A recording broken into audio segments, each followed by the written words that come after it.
Nurse in protective gear, the doors sealed. And tonight, hundreds of others are now being allowed off that ship, many of them Americans.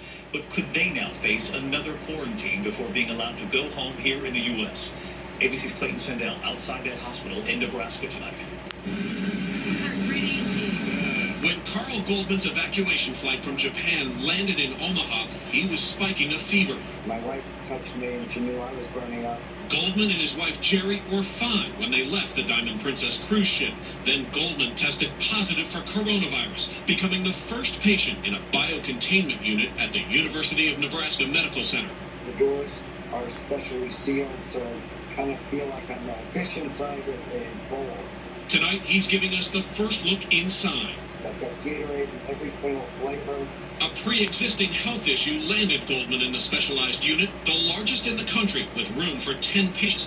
The air circulates 15 times an hour, filtering out hazardous infections. It was last used to treat Ebola patients in 2014.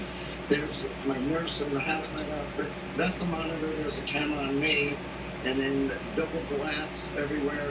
In Japan, Goldman's fellow passengers are finally leaving the Diamond Princess amid new questions about a quarantine that failed to stop the virus from spreading, instead turning the ship into a floating incubator, infecting nearly 700 people. I was so scared of getting COVID. A doctor who says he talked his way on board says proper procedures and protections were inadequate or ignored. There was no way to tell where the virus is. No green zone, no red zone.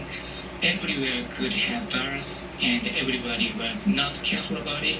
A Japanese official at 100% separation, they believe the quarantine functioned effectively.